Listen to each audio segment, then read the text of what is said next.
You're listening to Sister Stargazers, celestial and terrestrial observations and advice from two real-life sisters. Welcome, fellow stargazers. The sisters are in the house. Jude, how are you? Sarah, I'm good. This is so good to cahoot with you. Always.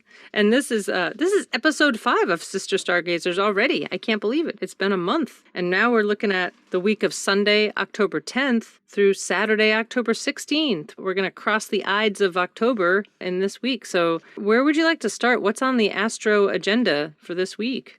Well, I always like to start with the moon moving from Sagittarius. And instead of moving through 3 signs this week, it's moving through 4. So it's going to be in Sagittarius on Monday, and by Saturday it will be in Pisces. So there's a bit of an emotional ride that you can take with the moon this week, moving from Sagittarius, which is a very optimistic sense or flavor, into a very internal sense, which is Pisces. But the big news this week is that Saturn goes direct on Sunday. And so it starts moving forward again in Aquarius. Pluto is already direct, and Jupiter will be moving direct shortly. So you have these large outer planets now that are moving forward in forward motion, or apparent forward motion from how we are seeing them on Earth. Right. So there's a great potential, because Saturn rules all things material. There's a great potential now for projects that had to be reinvented or re-engineered or maybe needed more financing to be moving forward now. Awesome. There's also a first quarter moon, which is a waxing moon.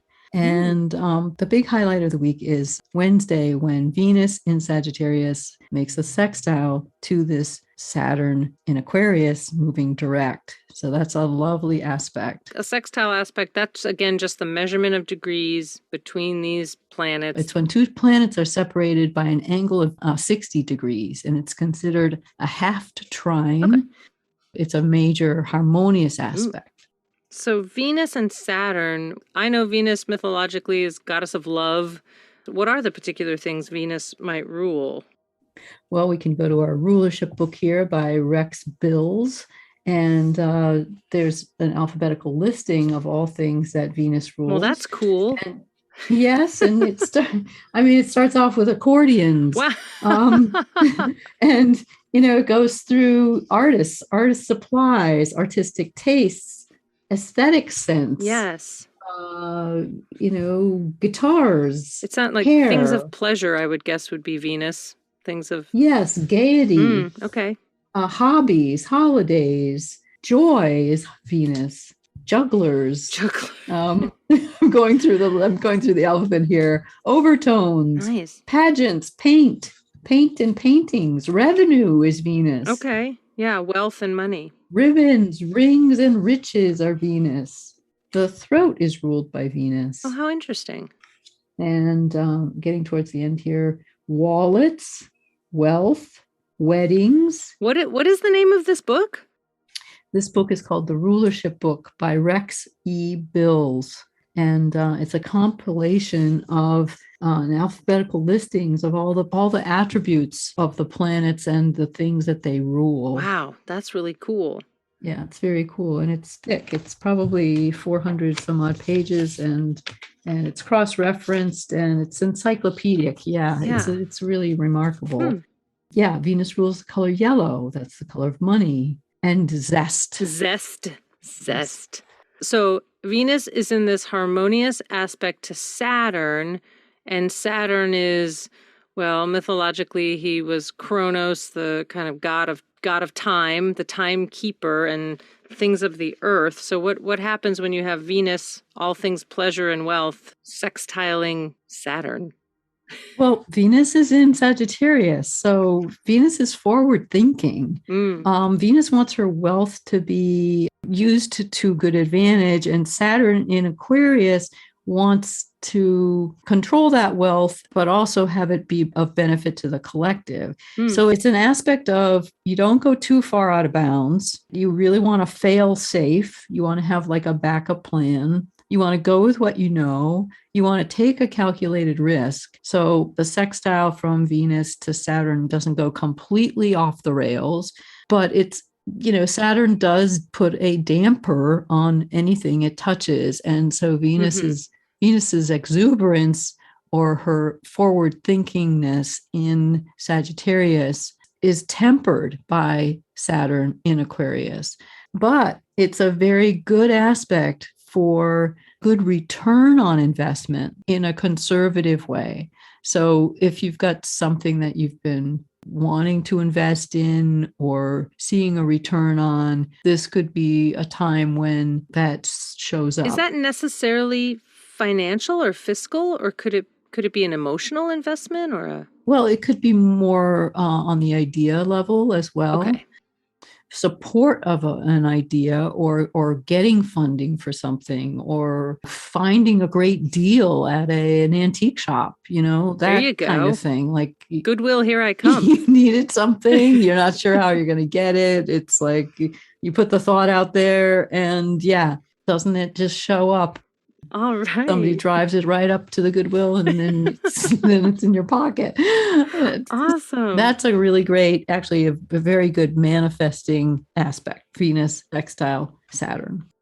All right. And we can look for that to sort of begin to make its way around Wednesday. And then you mentioned some other stuff coming up near the end of the week. Yeah. And I just want to go back because that will be an aspect all week. That Venus sextile Saturn will be an aspect starting to approach on Monday. It's exact on Wednesday. And then it'll be only a couple of degrees separating by Saturday. So it will still be in effect. The strongest is going to be the exact aspect on Wednesday. But really, it's the opportunity is there all week for that to play out. And then, yes, Friday, we have the sun in Libra, air sign, making a trine to Jupiter in Aquarius, air sign. And then the moon makes a trine to the sun because the moon is going to be in Aquarius.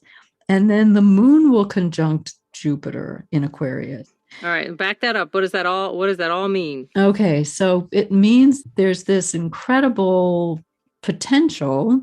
This is all potential. I mean, astrology doesn't predict. It offers opportunities for potential. Right. So right. Friday, there's this great potential for ideas to get the support that they need. Right.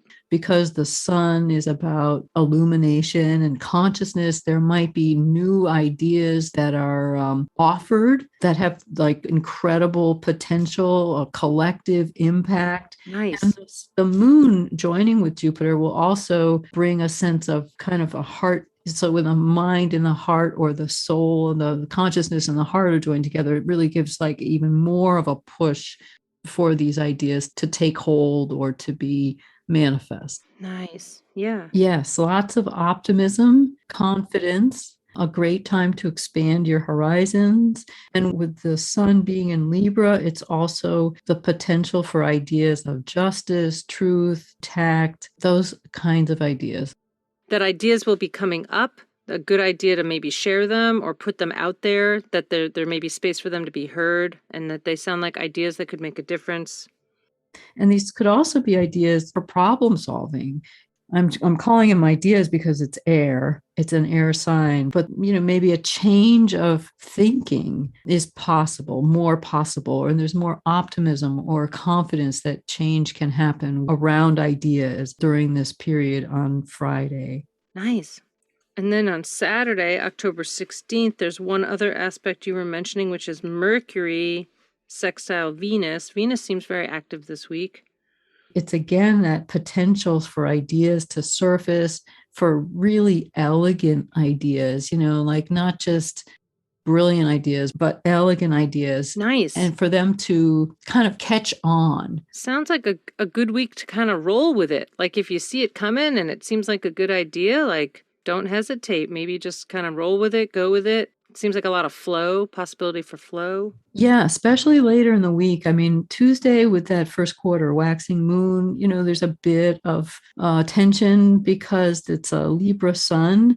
squaring the moon in Capricorn, which is not, the moon is not Capricorn's favorite place to visit. It's just, so the moon feels restricted, held in, not emotional, cannot express emotion. It's like visiting family for the holidays. You just kind of keep it in. I'd rather be home right now, but I'm going to go visit.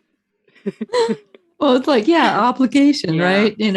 And Capricorn, Saturn rules Capricorn. So it's almost like the moon conjunct Saturn in that respect. So you have this kind of, the emotions are held in, and the sun is in Libra and wanting to, express and move forward. But then, from Wednesday through Saturday, there's these great potential for ideas with a lot of impact to surface, and for a lot of optimism, around these ideas. I'll take it. That sounds fantastic. Yeah. Well, one thing that I know we both like to do, because we like to shuffle cards every once in a while, is ways that things could show up serendipitously, synchronistically, is to pull a card. We say, let's pull a card. And that could be a card from some sort of oracle deck or tarot deck or positive affirmation deck, or there's angel decks and nature decks and animal decks. So today we thought we would, with all this optimism on the horizon, pull a deck and see what. Now we don't know what it's going to be. Jude, you have a deck you wanted to use. What is that one? I do. Yes, I have this deck called I Am That I Am. And it was created by my friend Sue Hirschberger out in upstate New York. And I'm just going to shuffle it here just for a second. When you shuffle, do you say like, hey, just give me, sometimes when I shuffle a card, I'm like, what should I be looking out for today, and see what comes up? Or sometimes I just pull a card and see if it resonates with something, and it typically does, something I've been feeling or something I've been kind of mulling over. So what is there a practice you do when you pull a card? Yeah, we could just, for this reading, whoa, that just pulled right out of the deck. Actually, What's it say? There's two cards. One of them says, I am that I am.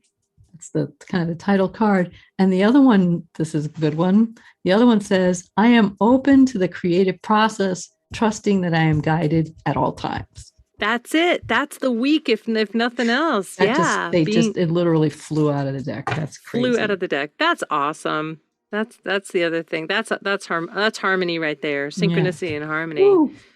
Well, this sounds fantastic. It certainly sounds like a little lighter week than the last couple two, where a lot of stuff has been coming up. But the potential for ideas, that's what we want. Some potential for ideas and flow. What did the card say again? I am open to the creative process, trusting that I am guided at all times.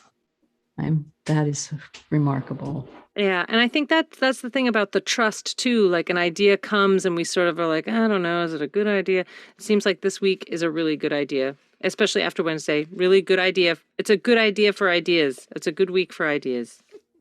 Yes. Well, thanks, Jude. Yes, you're welcome. Thank you. We'll call that episode 5 of Sister Stargazers. Okay. Fellow Stargazers, let us know what you think. You can find us on Facebook. You can leave us a message, and hope you're enjoying a really awesome October. So we'll leave it there for now. And Jude, it's always nice to talk to you. Thanks for everything. What a pleasure, Sarah. Thank you. We'll see you next week. All right, everybody. Bye. Bye for now. Thanks for listening to Sister Stargazers. Let us know what worked for you this week. Find us on Facebook and post a comment at Sister Stargazers.